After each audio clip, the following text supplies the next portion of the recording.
Hey, I'm Jeff Keighley here in Boston to go behind the scenes to hear some untold stories about the making of BioShock with Ken Levine and Sean Robertson.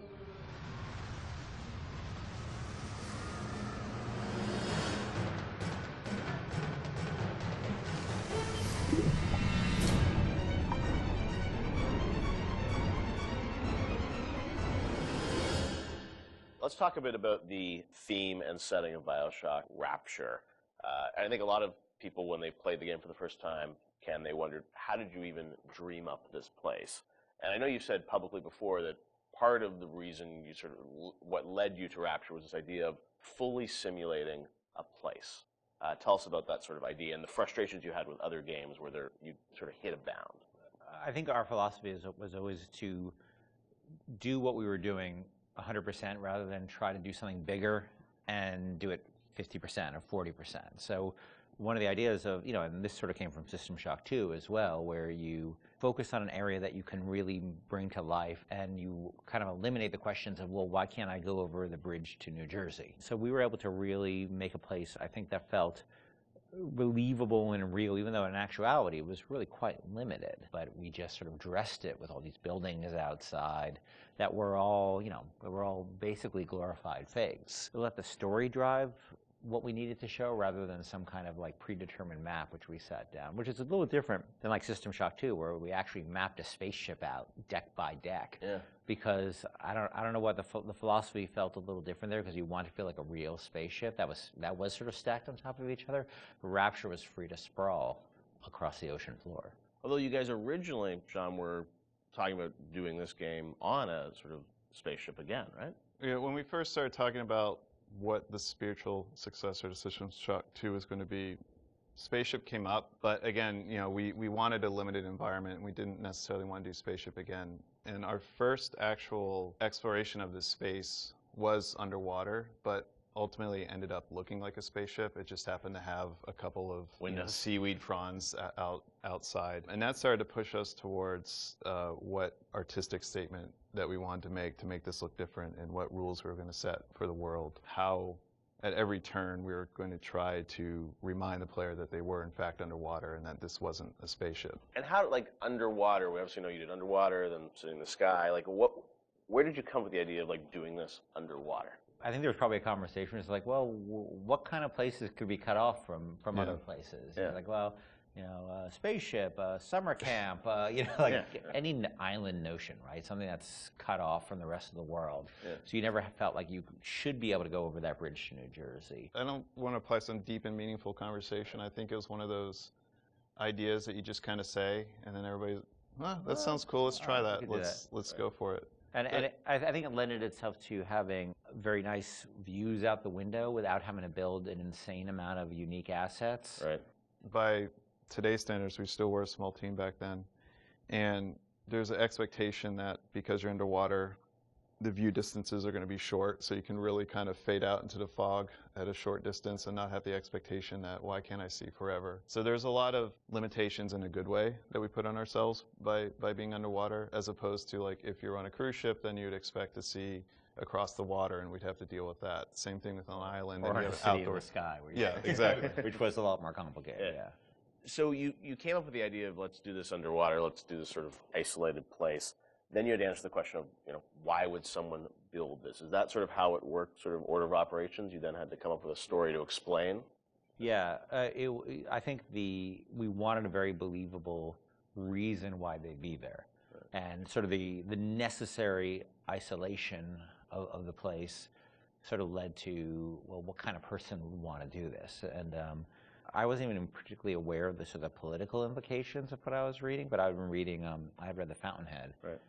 By Ayn Rand, and I mostly thought it was an interesting story. Like, I didn't realize that people were sort of basing their sort of political lives around it, because I wasn't that tuned in to that stuff at that point. And so, but I love the dialogue and the kind of speechifying in it, because you can see a video game character speaking with that kind of certainty and that kind of confident philosophy.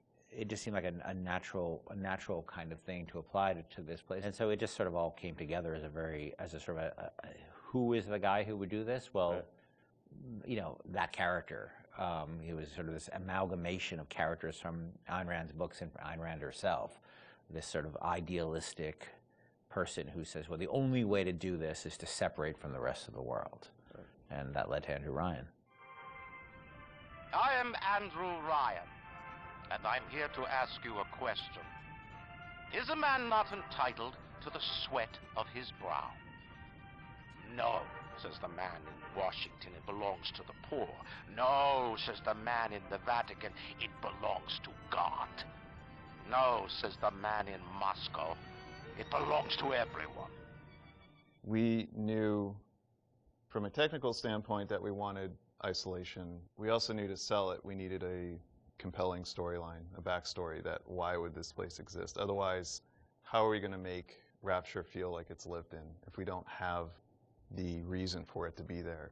So once we decided on the underwater location and then the closed off spaces, that objectivist story kind of came in and made the art stronger and made the level design stronger because we could feed back into that loop. And I think that's why we had to have sort of Andrew Ryan's pitch right at the beginning of the game. We wanted people to understand why somebody would go there.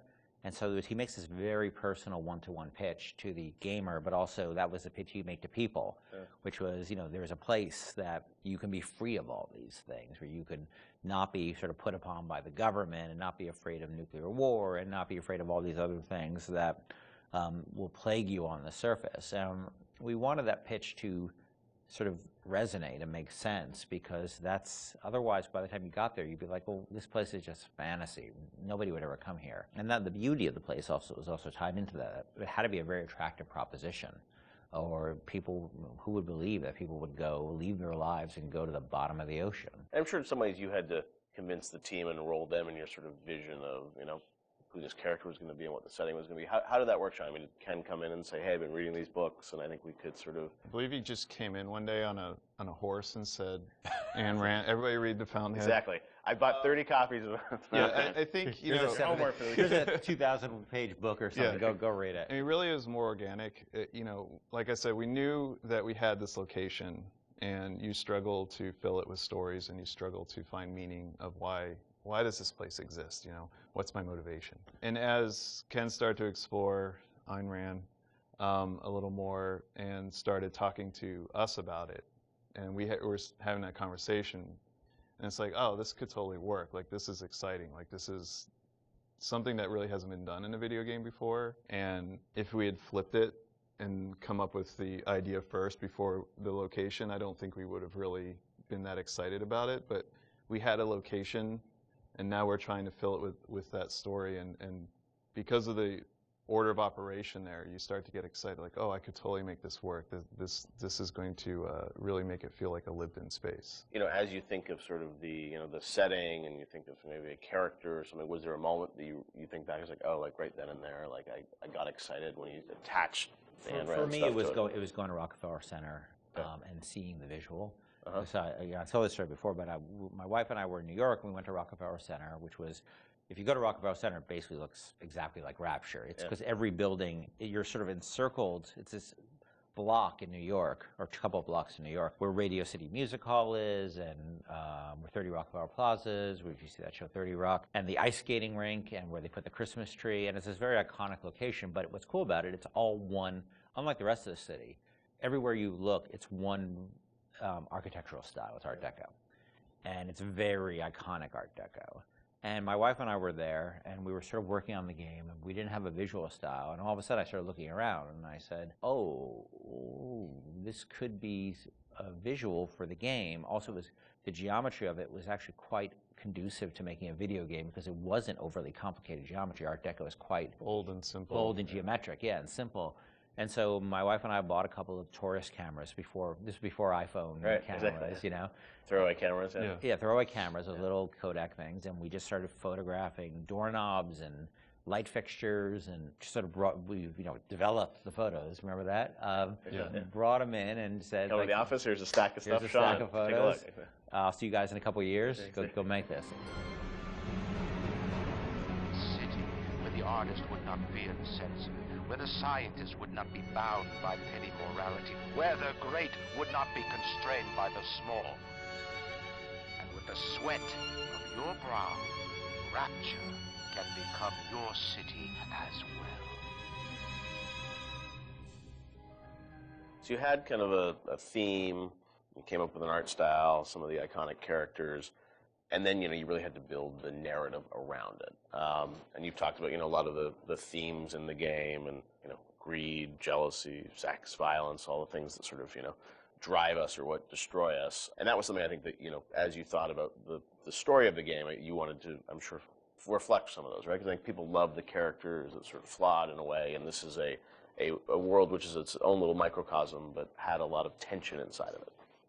Yeah, I mean, the character of Ryan was sort of, he's basically invisible through most of the game, right? Except for a very small portion. But he's very present because he exists, the city is him, right? It's such a representation of him. We never want to cut away to a cutscene where you saw Andrew Ryan, planning and scheming. We wanted him to be very present without actually being present. But once you had Ryan, once you had his desire to protect this vision of his, you just had to then come up with the characters who'd be arrayed in opposition to him. So we had this character, the Big Daddy, and then eventually the character of the Little Sister. And so characters like Tenenbaum came along, like, here's a person who's in opposition to him for this reason. And then you have, for more noble reasons. And then you have a character like Atlas, who's much more cynical opposition. Once we had all those characters arrayed, we're like, well, who are you?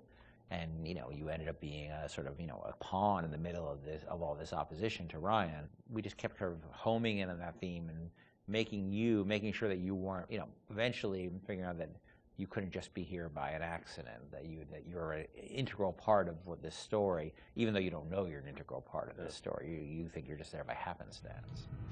Look, Mr. Bubbles, it's an angel. I can see light coming from his belly. Wait a minute, he's still breathing. It's all right. I know he'll be an angel soon.